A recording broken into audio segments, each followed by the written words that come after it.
Great. We are coming to you today with a lesson about trusting the timing of your business. One of the hardest things when you're an entrepreneur is to figure out the arc and the growth of your business.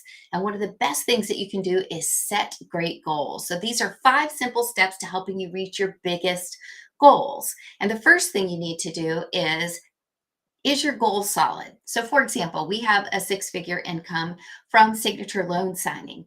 Is it a reasonable expectation that you would be able to double or triple that in a single year by yourself your first year?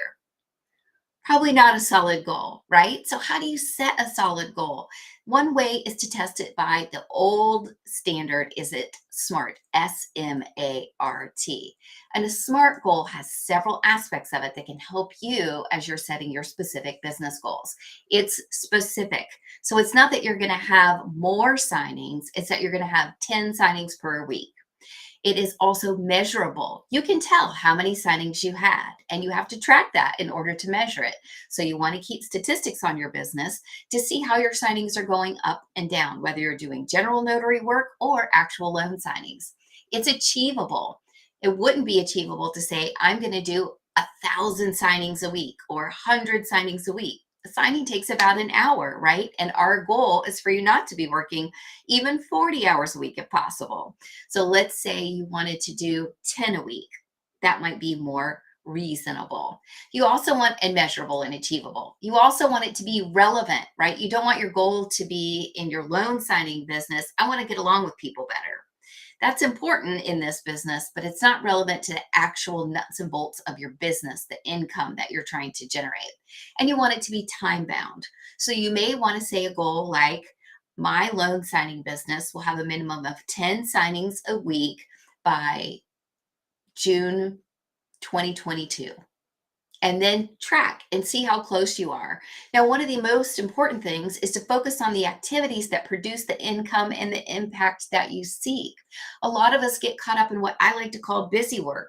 If you're busy working on your calendar graphics and you're working on a business card and you're thinking about whether you need a website, but you're not signing up for signing services and you're not responding quickly when they do reach out to you, and you're not adding to your training by reaching out to local groups and seeing what you can do to network or researching online, then you're focusing on the wrong activities. We teach you the income producing activities you need to know in our course, and you don't want to fool yourself into thinking that you're busy when you're honestly not.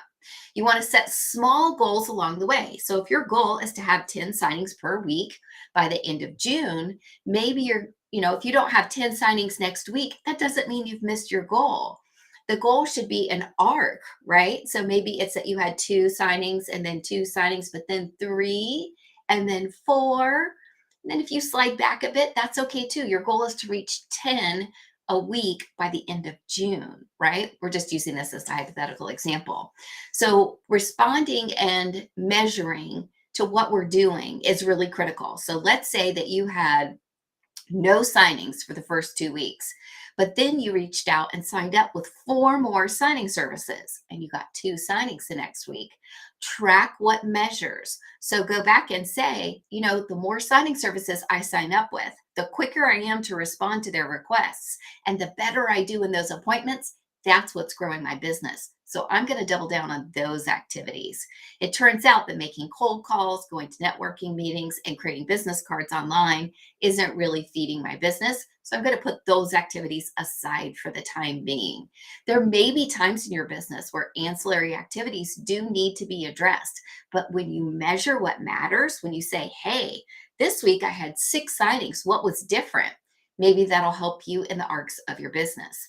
It'll also help you to predict future business. So you're going to see coming up in these summer months that we're busier than typical, but you're not going to be that busy the week of holidays, right? Like the weekend of Hanukkah or Christmas or Thanksgiving, because people are kind of more insular. They're not thinking about moving. They're not thinking about buying homes or selling homes. And so you can actually track how your business is cyclical and control for that as well, because we all have budgets to make, and knowing what you can expect in terms of the business of the market in general can be very helpful.